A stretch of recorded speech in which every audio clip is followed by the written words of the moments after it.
अस्सलाम वालेकुम। आज की रिकॉर्डिंग जो है वो सेकंड ईयर कंप्यूटर साइंस के गेस्ट पेपर के ऊपर है। और एक गेस्ट पेपर जो मैंने बनाया है डिफरेंट कॉलेजेस और डिफरेंट कोचिंग्स और अपने कुछ एक्सपीरियंस से जो है क्वेश्चंस को गैदर किया है और एक इनपुट देने की कोशिश की है। तो ये मेरा इंट्रोडक्शन है थोड़ा सा। और अगर आपको ये गेस्ट पेपर चाहिए तो यहाँ पे इस कॉन्टैक्ट नंबर पे आप कॉन्टैक्ट आप करें और मेरा चैनल सब्सक्राइब करें। और इंशाल्लाह जो है ये गेस्ट पेपर आपको मैं प्रोवाइड कर दूंगा। सो स्टार्ट करते हैं गेस्ट पेपर के कुछ सॉल्यूशंस के ऊपर।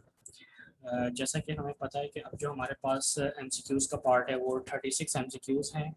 Section B short question answer में हमें 5 क्वेश्चन अटेम्प्ट करने हैं और इसी तरह से सेक्शन सी डिटेल्ड और लॉन्ग क्वेश्चंस में हमें 2 क्वेश्चंस अटेम्प्ट करने हैं। तो इसका जो मेजर पार्ट ऑफ पेपर का है वो एमसीक्यूज़ हैं। सो अब एमसीक्यू से हम स्टार्ट करते हैं। मैं साथ साथ सॉल्यूशन भी इनसे बताता जाऊंगा। फर्स्ट जो एमसीक्यू है वो है who is the founder of C language.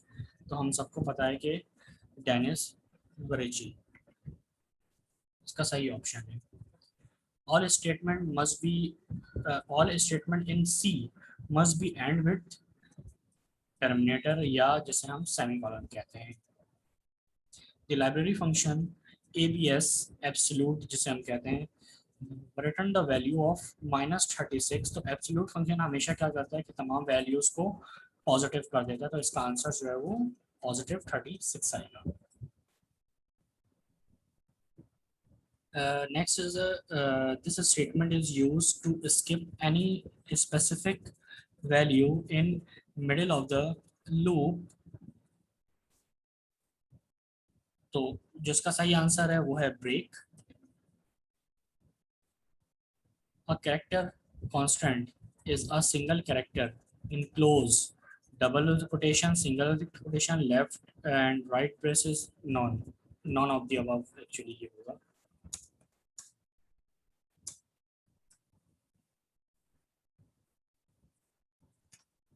तो इसका सही आंसर है सिंगल कोटेशन मार्क। क्योंकि हम जब कैरेक्टर को हम डिक्लेयर करते हैं तो वो हमेशा सिंगल से कोटेशन मार्क में ही हम लिखते हैं। जैसा कि आपको पता है कि अगर हम कैरेक्टर लिखें CHAR 4A तो इसको जो हम मार्क करते हैं वो हम सिंगल कोटेशन के साथ करते हैं इस तरह से।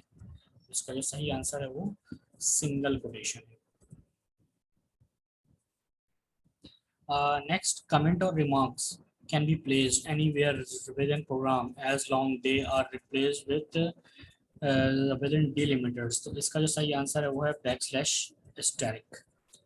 हम \*** से जो है हर वैल्यूज को प्रोग्राम के कमेंट कर सकते हैं। Next, all C statement must be enclosed bracket these round bracket. तमाम की तमाम स्टेटमेंट्स जो हैं वो इन ब्रैकेट्स के दरमियान रहती हैं। Every C statement every statement in C/C++ program should end with semi colon terminator. I think ये सिर्फ वर्ड रिफ्रेज होकर जो है ऊपर वाला ही रिपीट हो गया है। तो अभी ऐसा पेपर में भी हो सकता है तो इसका अपने सही आंसर ही मार्क करना है। ये नहीं सोचना कि ये दोबारा क्यों आया और इसका कोई और आंसर हो सकता है। तो जो आपको पता है, जो आपके पास बेस्ट नॉलेज है, उसी को यूज़ करना है। Which one of the which one of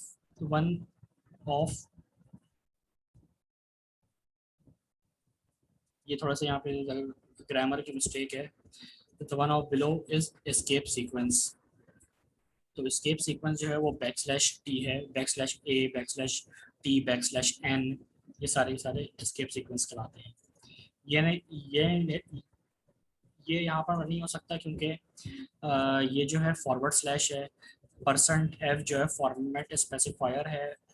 I++ जो है वो इंक्रीमेंट डिक्रीमेंट ऑपरेटर है। बट ये इसका सही आंसर है। Loop with in loop is called nested loop. अगर लूप के अंदर एक और लूप आ जाए तो उसको हम टेक्निकली नेस्टेड लूप कहते हैं। What will be the output of this solving 2 mod 4 या 2 रिमाइंडर 4 2% 4? तो इसका जो आंसर आएगा वो 0 आएगा, क्योंकि हमें पता है कि हम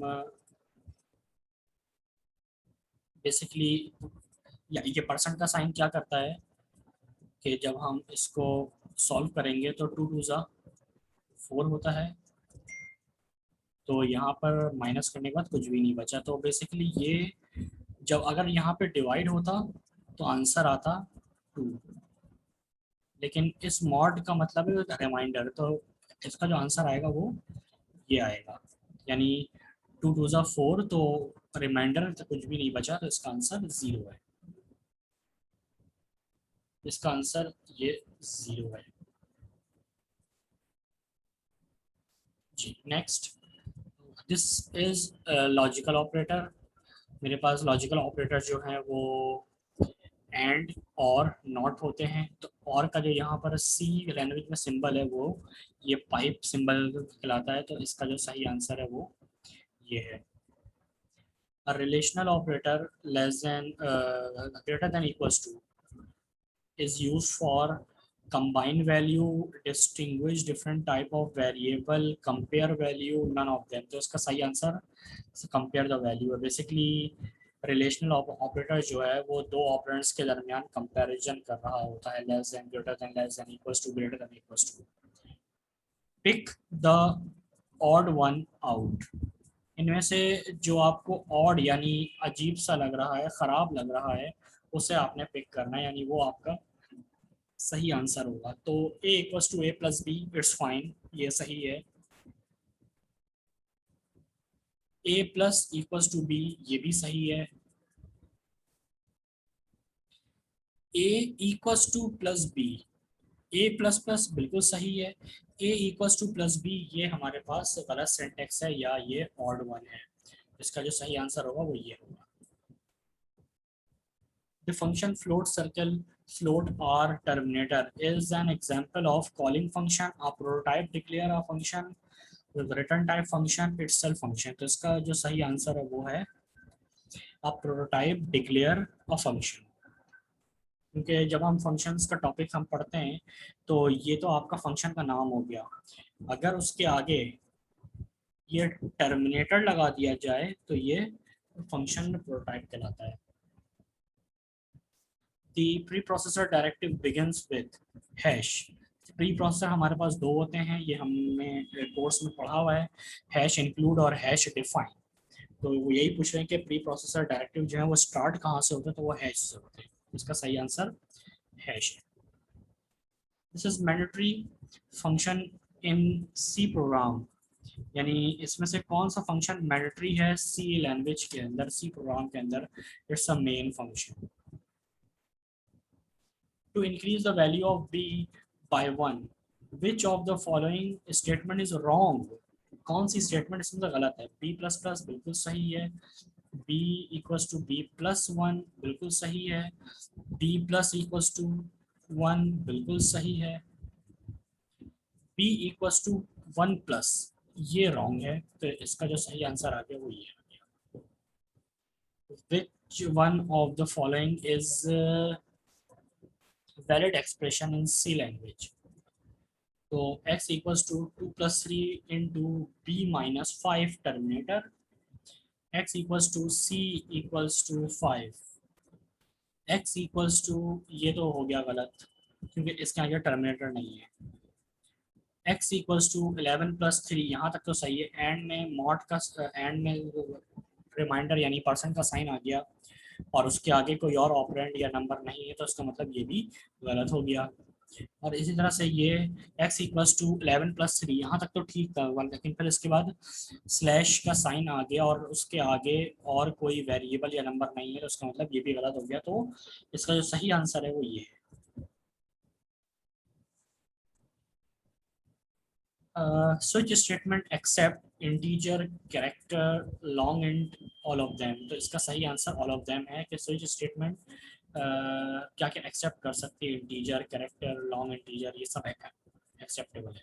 तो इसका सही आंसर ऑल ऑफ देम है। This is not a loop structure in C. Do while if else for, तो फॉर वाइल और डू वाइल तो लूप का स्ट्रक्चर है, बट इफ एल्स जो है वो लूप स्ट्रक्चर नहीं है। इसका सही आंसर इफ एल्स है। Sorry, this loop executes at least once.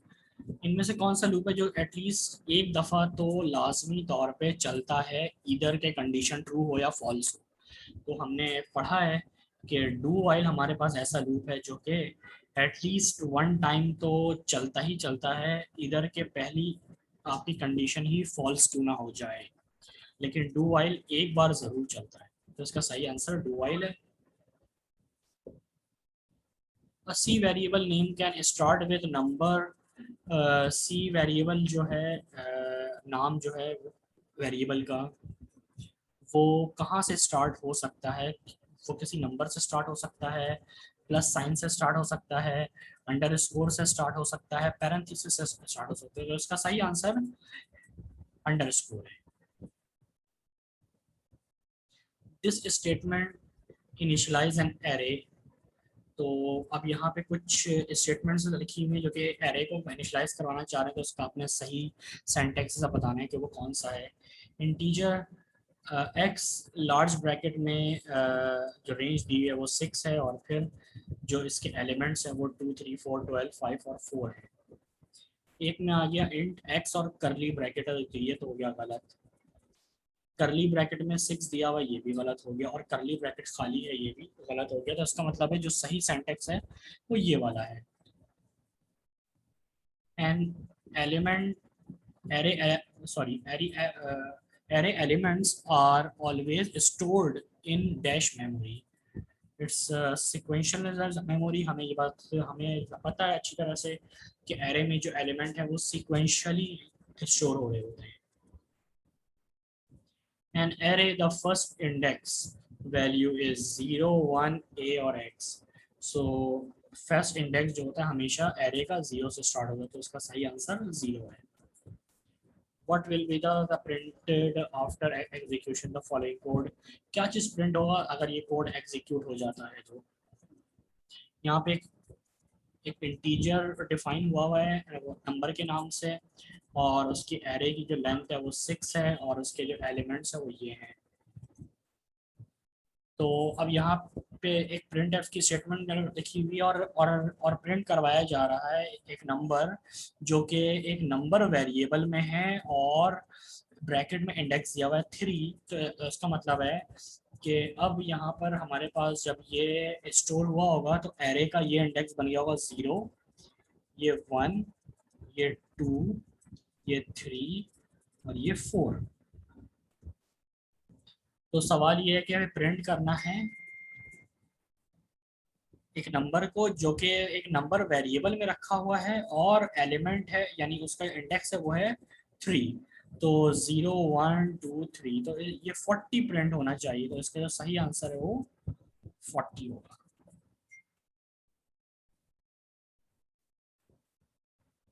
अच्छा, तो insert a line in a program output dash is used. So line add करने के लिए हम सबको पता है कि बैकस्लैश एन का इस्तेमाल करते हैं, तो इसका सही आंसर बैकस्लैश एन है। The keyboard used to exist exit from case statement is exit break switch else।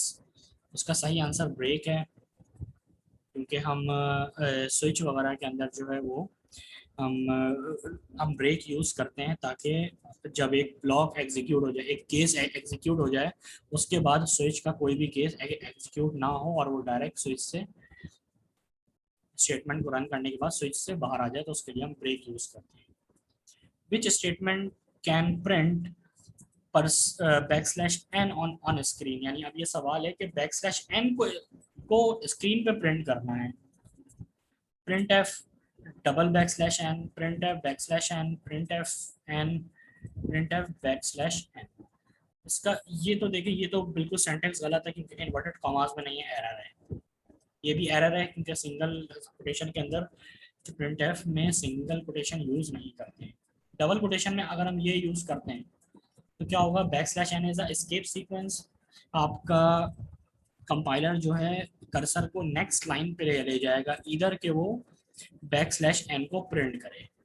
तो इसके लिए तरीका क्या होता है कि आप एक \n लगाएं, उसके आगे फिर एक और \n लगा के, अगर हम कोई स्पेशल कैरेक्टर को या कोटेशन साइन को या कोटेशन मार्क को या इन्वर्टेड कॉमास को प्रिंट करना चाहता हूँ, जो कि सिंटैक्स का पार्ट कहीं ना कहीं सी लैंग्वेज के अंदर बनते हैं, उनको मैं अगर प्रिंट करना चाहता हूँ तो फिर से मुझे उस सिंबल से आगे या उस कैरेक्टर से आगे जो है मुझे \, लगाना पड़ेगा, ताकि उस \, के बाद वाली एंटिटी को मेरा system as a character suppose कर सके। तो इस \, की वजह से क्या हुआ कि ये जो \n है ये अब कंसीडर हो रहा है as a character, not a escape sequence. तो इसका सही आंसर ये है। The long float data occupy -bytes in memory. So अगर हम कैरेक्टर की बात करें तो 1 बाइट है, इंटीजर की बात करें तो 2 बाइट्स हैं, फ्लोट की बात करें तो 4 बाइट्स हैं, और यहाँ पे हो रहा है लॉन्ग फ्लोट की बात, तो इसका सही आंसर 8 बाइट्स है। The keyword used to transfer control from a function back to the calling function is return। हम फंक्शन बनाते हुए एंड में वेरिएबल को रिटर्न जरूर करते हैं ताकि वो फंक्शन कॉलिंग के वक्त हम उस वेरिएबल की वैल्यू को यूज कर सकें। How many choices are possible when using a single if statement. तो मेरे पास दो ही चॉइस होती हैं, या तो कंडीशन मेरी ट्रू होगी तो इफ का ब्लॉक चलेगा, और अगर कंडीशन फॉल्स हो गई तो एल्स का ब्लॉक चलेगा।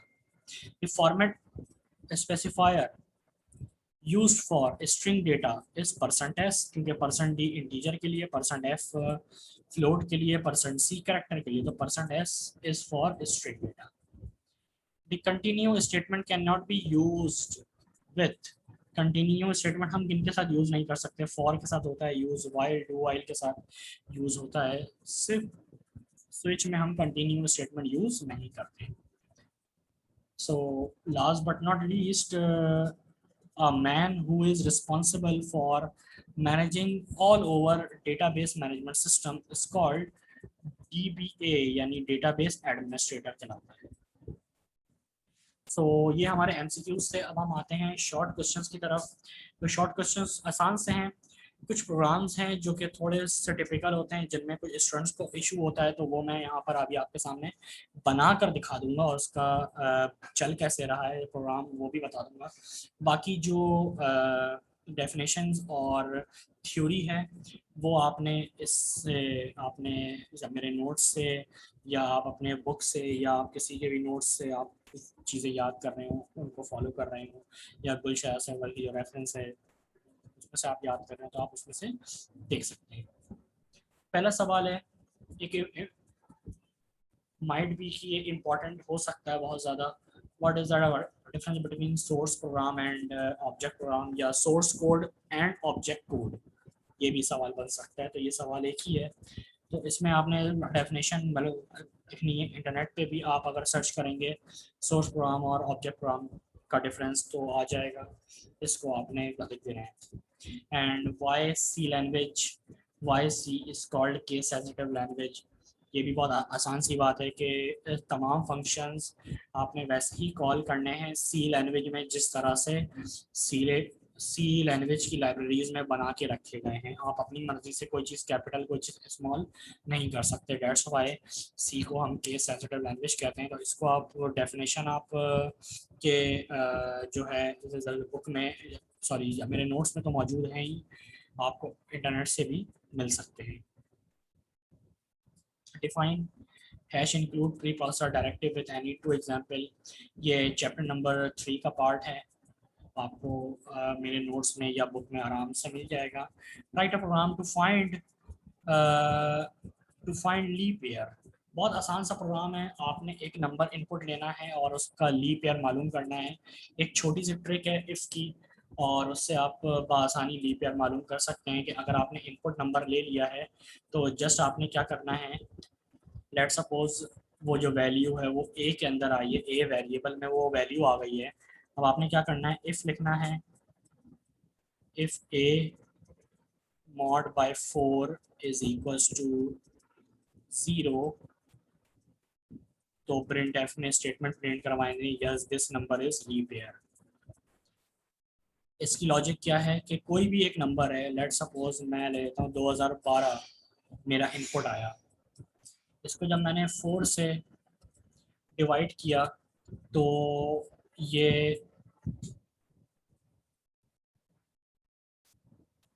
453 2012 आता है, इसका रिमाइंडर बचा 0। तो जिसका रिमाइंडर यहाँ पे 0 बच रहा है, डेफिनेटली वो लीप ईयर होगा। लीप ईयर का मतलब क्या है, फरवरी का वो महीना जो कि 29 डेज का होता है। यूजुअली 28 फरवरी चलता है, और ये हर एक 4 साल के बाद एक महीना ऐसा आता है फरवरी का जो कि 29 डेज का होता है, वरना यूजुअली 28 डेज का फरवरी होता है। सो 2012 2016 लीप ईयर था, 2020 लीप ईयर जो गुजर चुका है हमारा वो लीप ईयर था, 2021 लीप ईयर नहीं होगा, 2022 leap year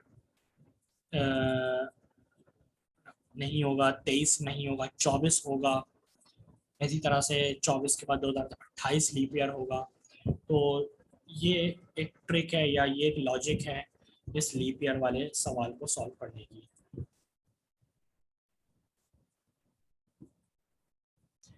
Determine which are the following valid or invalid. तो gets he is a valid identifier।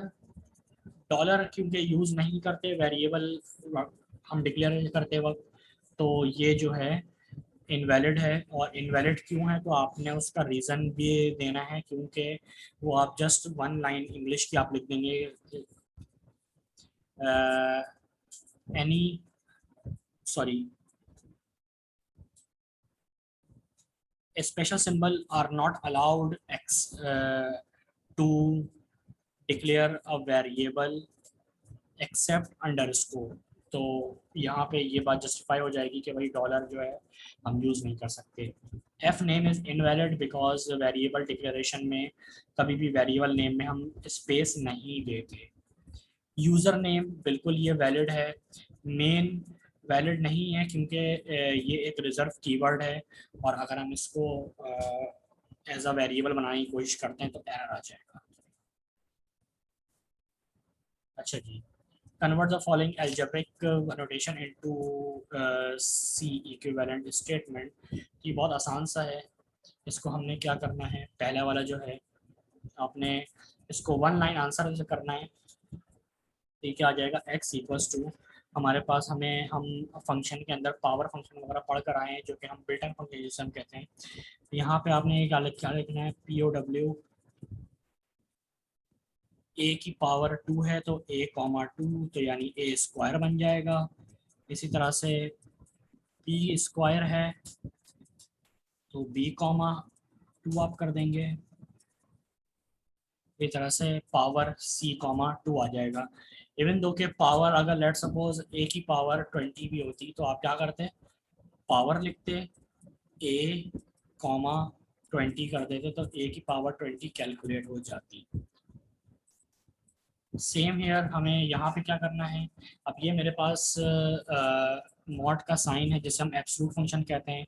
ये भी बहुत आसान है, आपने लिखना x equals to a b s is absolute function bracket में।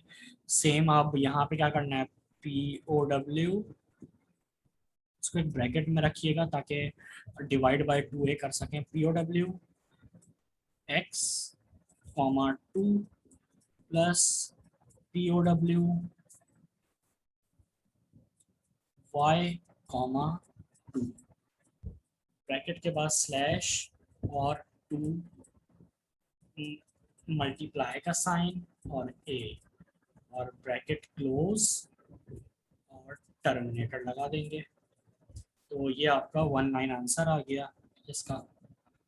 इसी तरह से इसको भी सॉल्व कर लेना है। ये एक स्क्वायर रूट फंक्शन है, ये भी बहुत आसान है। इसको अगर हम सॉल्व करना चाहें तो हम कर सकते हैं। तो किस तरह से मैं इसके लिए वाइट बोर्ड यूज़ कर लेता हूँ थोड़ा सा फेयर, और या फिर मैं यहीं पे आपको लिख कर बता देता हूँ। ये हम कैसे लिख सकते हैं, x इक्वल्स टू -b। अब ये डू विथ एनी साइन लिखा हुआ है इसके बराबर में। ये जो प्लस माइनस लगा हुआ है यहाँ पर, इसमें से आप प्लस या माइनस कुछ भी आप कंसिडर कर सकते हैं। तो -b एज इट इज रहा, यहाँ पे मैं प्लस सपोज कर लेता हूँ। अब स्क्वायर रूट का जो बिल्टन फंक्शन है वो SQRT होता है। SQRT में आपने यहाँ पे बी स्क्वायर बनाना है, तो POW और b comma 2 -4 into a into c। मैं इसको थोड़ा सा बड़ा कर देता हूँ, आपने कोशिश ये करना है कि ये एक ही लाइन में रहे। और फिर इसके बाद आप यहाँ पे /2 इंटू a आ जाएगा, लेकिन इसको आप ब्रैकेट में कवर कर दें ताकि ये आप इसको सॉल्व कर सकें आराम से।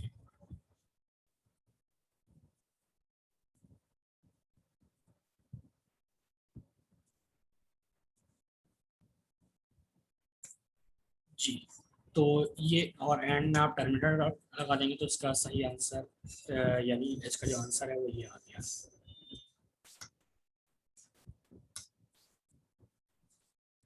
नेक्स्ट है, write a C program to find the biggest value among 3 input values. बहुत आसान सा ये प्रोग्राम है। आपने 3 इनपुट नंबर ले लेने हैं और इनमें से आपने जो है वो बिगेस्ट फाइंड करना है। तो बहुत आसान है। इफ एल्स की कंडीशन है इसमें, इफ एल्स लैडर यूज करेंगे हम।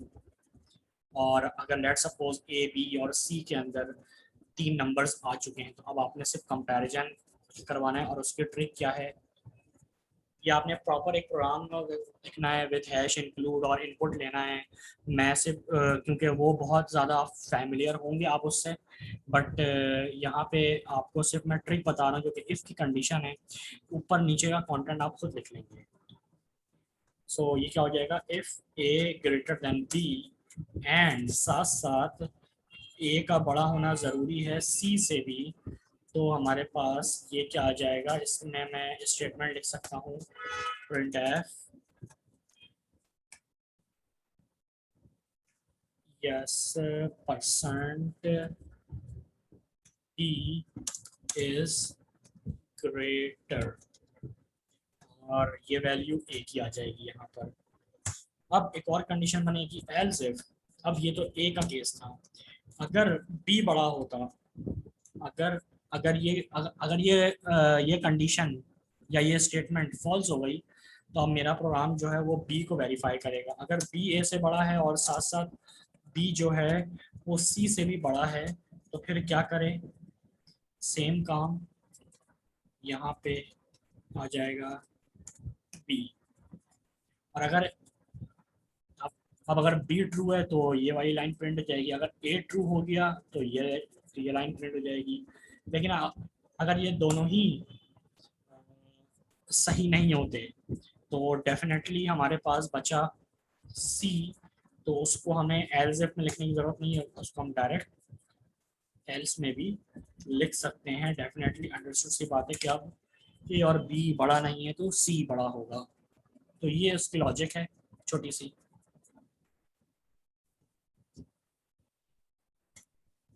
ओके, तो नेक्स्ट चलते हैं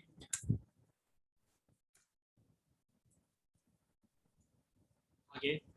write a program to find ASCII code of given input character. बहुत आसान सा है। अगर आपने द कैरेक्टर इनपुट ले लिया है तो जस्ट आपने एक लाइन प्रिंट एफ के लिए लिखनी है, और उस कैरेक्टर का आपके पास आस्की कोड आ जाएगा, PRINT प्रिंट एफ अगर आपने वो कैरेक्टर इनपुट ले लिया है तो %c इक्वल्स टू %d, और जिस वेरिएबल में आपने वो कैरेक्टर लिया है, लेट्स सपोज ए में वो कैरेक्टर आया था इनपुट, जिसका आपने अपने आस्की कोड देखना है वो ए था, तो दोनों तरफ ए लिख दें। तो ये क्या होता है कि इस ए से जो है उसका कैरेक्टर प्रिंट हो जाएगा, और इस ए से ऑल्दो के उसके अंदर भी एक कैरेक्टर मौजूद है, बट जब वो %d फॉर्मेट स्पेसिफायर देखेगा यहाँ पर, तो वो ऑटोमेटिकली कंपाइलर क्या करेगा कि इस वेरिएबल के अंदर जो कैरेक्टर मौजूद है वो उसका आस्की कोड यानी इंटीजर नंबर दिखा देगा। तो जैसा आपने इनपुट लेने के बाद ये लाइन लिख देनी है और आपका प्रोग्राम हो जाएगा, ये सवाल आपका कंप्लीट हो जाएगा।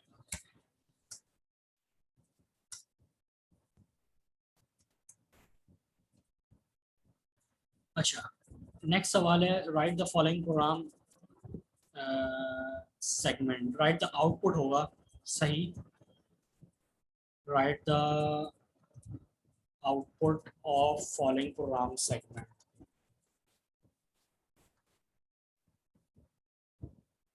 Output of following program segment. ठीक है, तो integer a equals to 5, b और c अनडिक्लेयर्ड हैं।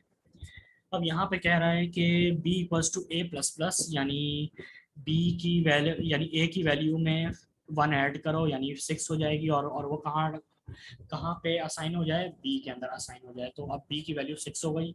अब वो कह रहा है कि 6 equals to plus plus b, यानी पोस्ट इंक्रीमेंट है, और अब जो वैल्यू 6 की हो जाएगी b की हो जाएगी, जो कि 6 की है वो 7 हो जाएगी। और अब यहाँ पे कह रहे हैं कि print of the value of %d या और value of a is equals to %d, और आर्गुमेंट के तौर पे दिया हुआ है c माइनस माइनस, यानी कि c की जो वैल्यू आई थी लास्ट वो क्या थी, a 5 था, यहाँ पे इंक्रीमेंट हुआ 6 हो गया a, और वो b के अंदर चला गया, और b में एक और इंक्रीमेंट हुआ यानी 7 हो गया, और वो c में चला गया। तो c की जो लास्ट वैल्यू आई वो 7 आई, और यहाँ पे आप कह रहे हैं कि ये प्रिंट करना है c की वैल्यू बट विथ डिक्रीमेंट। तो 7 माइनस 1 6, तो इसका सही आंसर यानी इसका जो आउटपुट आएगा वो आएगा the value of a is equals to 6 लिख देंगे। नेक्स्ट चलते हैं, write the basic structure of C language, C program. ये चैप्टर नंबर 1 में चैप्टर नंबर 3 के अंदर ये इसका बेसिक स्ट्रक्चर मौजूद है, और मेरे नोट्स में भी मौजूद है, तो आप वहाँ से आप इसको देख सकते हैं। Write a program to check given input number is vowel और नॉट। इफ़ की कंडीशन है सिंपल, आपने इफ़ की कंडीशन बनानी है, और मैं सिर्फ इफ़ की कंडीशन है बता रहा हूँ, वो आपने लिख देना है। बाकी आपने कैरेक्टर इनपुट कैसे आप लेते हैं इससे आप फुल्ली अवेयर होंगे। कोई भी एक वेरिएबल आपने सपोज कर लिया जो कि कैरेक्टर आया जिसमें is equals to single quotation A और X is equals to E. इसी तरह से हम आई को डिक्लेयर करेंगे, एक्स इक्वल्स टू आई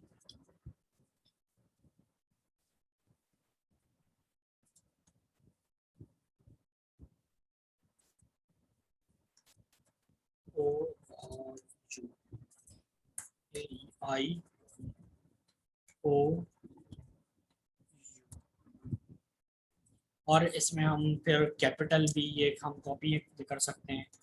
तो अभी मैं सिर्फ स्मॉल दिखा रहा हूँ। तो अगर आप इफ़ की कंडीशन में ये आपकी एक कंडीशन बन गई, और उसके बाद आप इसको प्रिंट एफ करके लिख सकते हैं कि रिजल्ट %c इज वॉवेल और नॉट।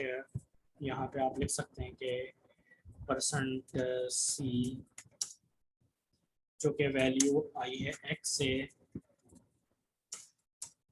इज वॉवेल, और इसका एल्स क्या बन सकता है, एल्स बन जाएगा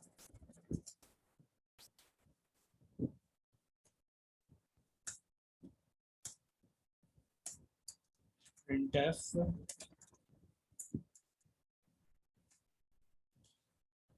%c इज कॉन्सोनेंट। वॉवल नहीं है तो ज़ाहिर सी बात है कि अदर देन वॉवल जो कैरेक्टर्स हैं या जो लेटर्स हैं वो हमारे पास कॉन्सोनेंट कहलाते हैं। तो ये इस सवाल का सॉल्यूशन था छोटा सा। बाकी हैश इनपुट वगैरह जो है वो सब आप खुद ऊपर लिख लेंगे, इनपुट कैसे लेना है ये सब आप जानते हैं।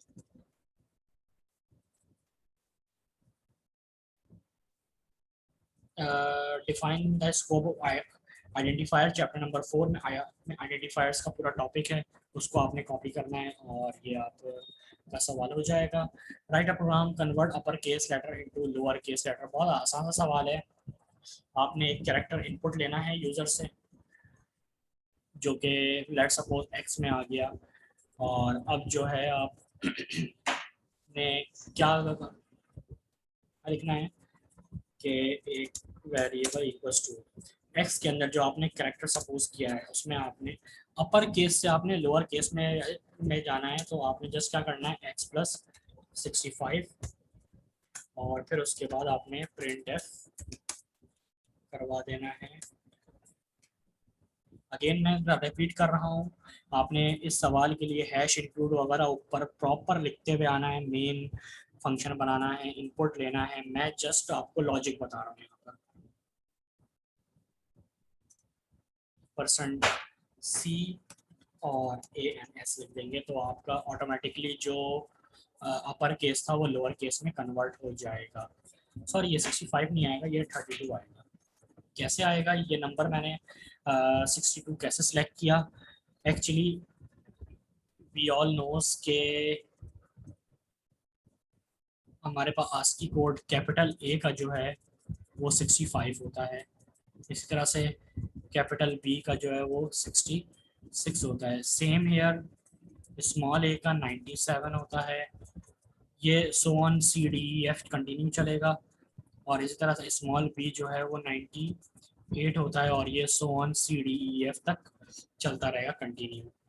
अगर हम बात करें इन दोनों के डिफरेंस की, तो ये 32 का डिफरेंस है।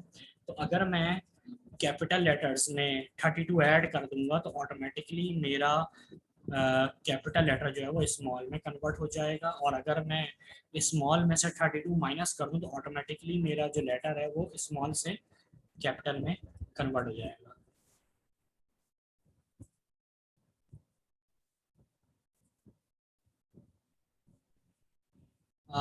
List the main difference between while and do while loop और switch and if else। सो ये आपको नोट्स में भी मिल जाएंगे और आपको इंटरनेट पे भी इजीली अवेलेबल है इनके मेन डिफरेंस। और ये जब हम टॉपिक पढ़ाते हैं तो हम बाकायदा इसके डिफरेंशिएट एक एक पॉइंट बताए जाते हैं। तो इसको मैं ब्रीफली अभी इस पूरे पेपर को डिस्क्राइब कर रहा हूँ, तो इसीलिए ये आपने आप नेट पे आप लिखें, नोट्स में सर्च करें, बुक में सर्च करें तो ये बासानी आपको मिल जाएगा।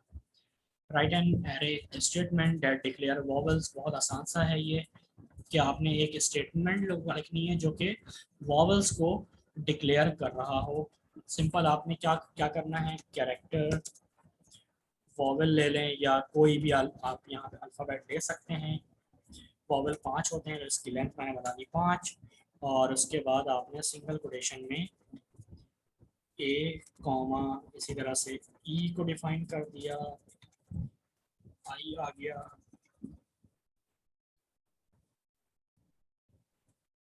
ओ आ गया एंड यू आ गया। तो ये आपका आंसर हो गया इसका कि आपने एक स्टेटमेंट लिख दी एरे को डिक्लेयर वॉवेल को डिक्लेयर करने की। सो अब लॉन्ग पर आते हैं। अटेम्प्ट एनी 2 क्वेश्चंस, इसमें से हमें पता है कि हमें कोई से भी 2 क्वेश्चन अटेम्प्ट करने। Explain data types in C, तो आपने integer, float, character and double को एक्सप्लेन करना है with example programme.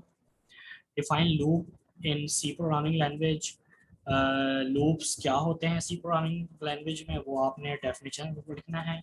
Explain any two types of loop with syntax and example, तो आपने कोई से भी दो loop, for while do while में से कोई से भी दो डेफिनेशन के साथ पूरी इसकी एक एग्जांपल के साथ आपने इसमें डिफाइन करना है।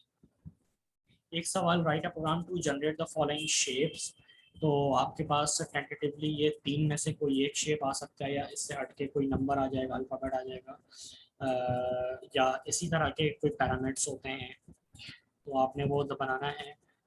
थ्योरी आपने नॉर्मल क्लासेस में इसको बहुत अच्छे से प्रैक्टिस की होगी, नेस्टेड फॉर लूप का टॉपिक है ये, और मैं इसको बनाकर दिखा देता हूँ एक आपको, बाकी रेफरेंस के तौर पे आप खुद भी आप कर सकते हैं। और ये वाला प्रोग्राम भी मैं आपको समझा देता हूँ, ये थोड़ा सा लेंदी प्रोग्राम है, बट पेपर का पार्ट बना दिया है तो माइट भी पॉसिबल कि ये आ जाए। मैं इसका सॉल्यूशन और बहुत आसान तरीका बता देता हूँ आपको, और पूरी समझाने की कोशिश करता हूँ आसान तरीके से। तो खैर, अब ये एक बहुत आसान सा प्रोग्राम है। सवाल है कि convert following the program segment into while loop, इसको आपने वाइल लूप में कन्वर्ट करना है। तो फॉर इंटीजर ए 10 से शुरू है, लेस देन 100 तक चल रहा है, प्लस प्लस के साथ चल रहा है, और फिर ये उसकी स्टेटमेंट प्रिंट हो गई। इसको आपने वाइल लूप में कन्वर्ट करना है, बहुत आसान तरीका है। आपने क्या किया, इंटीजर a इक्वल्स टू 10 पहले डिक्लेयर करवा दिया, क्योंकि हमें ये पता है कि वाइल के अंदर डिक्लेरेशन हम नहीं करवा सकते। अब यहाँ पे आप कंडीशन बता देंगे, a is less than and equal to 100, और फिर इस वाइल को ओपन करके हम यहाँ पे प्रिंट एफ की स्टेटमेंट लिख सकते हैं, print F backslash N percent D, और आर्गुमेंट ए आ गया, और फिर अब यहाँ पे हमें ए प्लस प्लस करवाना है। तो ये पूरा जो प्रोग्राम आपको नज़र आ रहा है यहाँ पे, ये वाइल में कन्वर्ट हो गया। जस्ट आप ये आप लिखेंगे और आपको पूरे मार्क्स मिल जाएंगे। जी, तो ये तो हुआ हमारा पूरा मॉडल पेपर हमने और गेस्ट पेपर हमने डिस्कस कर लिया। अगेन मैं रिपीट कर देता हूँ कि आपने अगर ये गेस्ट पेपर चाहिए तो इस रिकॉर्डिंग के शुरू में नंबर तो गिवन था मेरा, आप टेक्स्ट करें और इंशाल्लाह मैं आपको ये गेस्ट पेपर जो है प्रोवाइड कर दूंगा। अच्छा जी, इन दोनों को हम देख लेते हैं। बेसिकली मैं ऑनलाइन कंपाइलर यूज़ कर रहा था, तो इसको सॉल्व कर लेते हैं ये बना के। ये मैंने बना के रखा हुआ था वैसे आसानी के लिए, और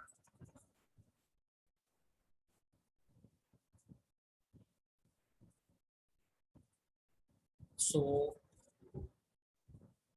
बहुत आसान सा है। इसका आउटपुट ये अभी मैंने ये प्रोग्राम जो है मैंने यहाँ पे पढ़ लिख दिया था पहले से। ये स्टार वाला है जिसका आउटपुट स्टार आ रहा है। क्या किया मैंने कि सिर्फ एक्स को 1 से चलाया 5 तक। क्यों? क्योंकि हमें याद है आउटर लूप जो है वो रॉ को जनरेट करता है, तो इसकी जो रॉज हैं वो आप देखेंगे आप कितनी है, 1 2 3 4 5। इस वजह से ये 1 से 5 तक चलाया प्लस प्लस के साथ। इनर लूप जो है वो कॉलम जनरेट कर रहा होता है। अब आप देखें इसकी लॉजिक क्या थी कि पहली रॉ के अंदर कॉलम कितने बन रहे हैं, 1 2 3 4 5। सो डेट्स वाई इस कॉलम को हमने 5 से शुरू करवाया और कहाँ तक चलाया, greater than 2x, greater than equal to x, यानी x की वैल्यू अभी 1 है तो ये चलेगा 1 तक, 5 से 1 तक चलेगा, माइनस माइनस जब वैल्यू 5 होगी फिर स्टार प्रिंट होगा, फिर वैल्यू 4 हो जाएगी, फिर उसके बराबर में स्टार प्रिंट हो जाएगा, फिर वैल्यू 3 2 1 तक चलेगा।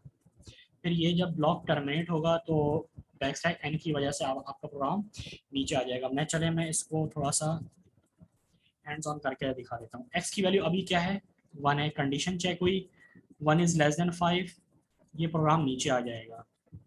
ठीक है, तो पहली रॉ जनरेट हो गई। अब क्या है, अब ये कॉलम बना रहा है 5, यानी कॉलम 5 से चला और अब ये चेक करेगा x की वैल्यू अभी तो 1 है, y 5 है, तो क्या 5 बड़ा है 1 से या बराबर है 1 के, तो यस बड़ा है। तो जब ये बड़ा ट्रू हो गया तो अब ये ब्लॉक चलेगा और क्या प्रिंट होगा, स्टार, तो एक स्टार प्रिंट हो गया। फिर ये प्रोग्राम यहाँ से घूमा, डिक्रीमेंट पे आया, 5 से वैल्यू क्या हो गई 4, 4 अभी भी 1 से बड़ा है, कंडीशन ट्रू हुई, ये दूसरा स्टार प्रिंट। फिर ये प्रोग्राम घूमेगा, वैल्यू क्या हो जाएगी 3 हो जाएगी, उसके बराबर में एक और स्टार प्रिंट हो जाएगा। फिर ये प्रोग्राम घूमेगा, वैल्यू क्या हो जाएगी 4 हो जाएगी, फिर उसके बराबर में एक स्टार प्रिंट हो जाएगा। फिर ये प्रोग्राम घूमेगा और इसकी वैल्यू क्या हो जाएगी 5 4 3 2 और 1 हो जाएगी, तो फिर ये एक स्टार प्रिंट होगा। फिर ये प्रोग्राम घूमेगा और वैल्यू क्या हो जाएगी 0 हो जाएगी, तो 0 इज नॉट ग्रेटर देन और इक्वल टू 1, तो ये प्रोग्राम यहाँ से टर्मिनेट होकर कहाँ आएगा, बैक स्लैश एन, प्रिंट है बैक स्लैश एन के ऊपर। बैक स्लैश एन क्या करेगा, कर्सर को यहाँ से उससे उठा के नेक्स्ट लाइन पे ले आएगा। फिर ये प्रोग्राम यहाँ से टर्मिनेट होकर ऊपर घूमेगा, एक्स की वैल्यू जो 1 थी वो क्या हो जाएगी 2 हो जाएगी। अब जब वैल्यू 2 हो जाएगी तो दोबारा से ये कंडीशन चेक होगी कि 2 is less than equal to 5, so yes 2 is less than equal to 5, program फिर नीचे आएगा। फिर से ये लूप चलेगा 4 मरतबा, क्यों, क्योंकि अब एक्स की वैल्यू क्या हो गई, एक्स की वैल्यू अब 2 हो चुकी है, तो ये 5 to 2 चलेगा, तो 5 4 3 और 2। फिर इसी तरह से इंक्रीमेंट होगा आउटर लूप के अंदर और वैल्यू 3 हो जाएगी, तो फिर प्रोग्राम जो है वो 5 4 और 3 तक चलेगा। फिर आउटर लूप 2 पर आ जाएगा, सॉरी 4 पर आ जाएगा, तो ये 5 और 4 तक चलेगा, और फिर आउटर लूप जब 5 तक आ जाएगा तो ये इस तरह से ये वाला पैरामीटर बन जाएगा। इसको मैं चलाकर भी दिखा देता हूँ, आउटपुट ये आपके आई होप सो कि ये समझ में आ गया होगा। मैं इसको रन कर देता हूँ, इसका आउटपुट आप खुद देख लें, ये इसका आउटपुट आपको नज़र आ रहा होगा, ठीक है। अच्छा, अब रही बात इसकी, तो ये तो बहुत आसान सा है, 1 2 3 4 किस तरह से प्रिंट होगा, मैं इसी में एडिट कर देता हूँ ये, क्योंकि रोज 1 2 3 4 थी, तो आउटर लूप आपका 4 तक आ गया। अब देखना है कि 1 1 2 1 2 3, यानी अगर रॉ 1 है तो कॉलम भी 1 है, रॉ 2 है तो कॉलम भी 2 है, रॉ 3 है तो कॉलम भी 3 बन रहे हैं, और रॉ 4 है तो कॉलम भी 4 बन रहे हैं। तो इसका मतलब है कि मैं इसको अगर 1 से स्टार्ट करता हूँ तो ये कहाँ तक चलेगा, ये x तक चलेगा और प्लस प्लस के साथ चलेगा। तो और यहाँ पे क्या आ जाएगा, अब ये 1 2 3 4 आ रहा है, ये बात याद रखिएगा कि अगर हर रॉ पे डेटा चेंज हो रहा है तो आपने यहाँ पे %d के साथ इनर लूप का वेरिएबल लिखना है। इनर लूप से मुराद ये वाला लूप, इसका वेरिएबल लिख देंगे क्योंकि मल्टीपल बार चेंज ये हो रहा है, ठीक है। और अगर यहाँ पे 2 2 आ जाता, 3 3 आ जाता, 4 4 4 आ जाता, तो फिर यहाँ पे हम x y की जगह x लिखते, ठीक है। तो मैं इसको भी रन करके दिखा देता हूँ, तो आपके सामने इसका भी आउटपुट आ जाएगा। सॉरी, ये एक चीज़ गलत हो गई, ये इसको मुझे यहाँ तक करना था, इसको ग्रेटर देन नहीं, इसको लेस देन। तो ये आपके पास आउटपुट बन गया 1 1 2 1 2 3 4, ठीक है। इसी तरह से अब नेक्स्ट जो इसका है पार्ट, वो ए बी बी सी सी सी और डी डी डी। अच्छा, अब जो मैं बात कर रहा था ये वही वाली बात आ गई कि अब यहाँ पे डेटा सेम हो रहा है। अच्छा जी, अब क्या क्या हम करेंगे, रॉ तो 4 हैं, रहने दें, इसको अगर हम 1 से x तक चलाते हैं, ठीक है। यहाँ पे क्या करेंगे, हमें पता है कैपिटल अल्फ़ाबेट यहाँ पर आ रहे हैं, तो मैं इसकी एक छोटी सी लॉजिक है, वो है 64 प्लस x, वो इससे क्या होगा कि मेरे पास वो अल्फ़ाबेट रिपीट होना शुरू हो जाएंगे, और यहाँ पर जस्ट मैं इसको %d के बजाय मैं %c कर दूंगा, तो ये मेरा पूरा प्रोग्राम अभी जो ये ये नंबर आ रहे हैं वो सिर्फ इस वजह से आ रहे हैं क्योंकि मैंने %d लिखा छोड़ दिया था। अब मैंने इसको %d से c कर दिया है, %c कर दिया है। अब आप देखिएगा अब यहाँ पे अल्फ़ाबेट्स आ जाएंगे, a b b b c c और d d d। ठीक है, मैं इसको y कर दूंगा तो आप चेंज देखेंगे कि अब जो आउटपुट आएगा वो आएगा a b c a b c d। मैं इसको y कर देता हूँ। अब आउटपुट चेक करें, a b c a b c d। ठीक है, तो बात क्या समझ में आई कि जब भी अगर आपके पास आउटपुट रॉ के अंदर डेटा बार बार चेंज हो रहा हो, ए बी सी डी 1 2 3 1 2, तो आपने क्या करना है, इनर लूप को यहाँ पे प्रिंट करवाना है किसी तरह से। अगर एक रॉ पे पूरी पूरी रॉ में एक ही डेटा सेम नजर आ रहा है, यानी 1 2 2 3 3 3 4 4 4 4, तो फिर आपने ऊपर वाला यानी एक्स वेरिएबल को यहाँ पे प्रिंट करवाना है। 1 2 3 चेंज हो रहा हो तो आपने वाई को रखना। ठीक है, ये तो हो गया। अच्छा, अब हम बात कर लेते हैं जल्दी से इस वाले प्रोग्राम की जो कि हमारा लास्ट है, कि आपने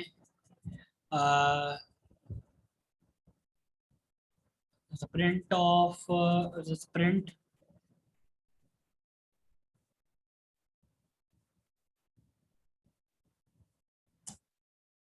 फाइव नंबर को आपने यानी जो है वो प्रिंट करना है और सम प्रिंट करना है बाय यूजिंग एरे, एरे को यूज़ करते हुए।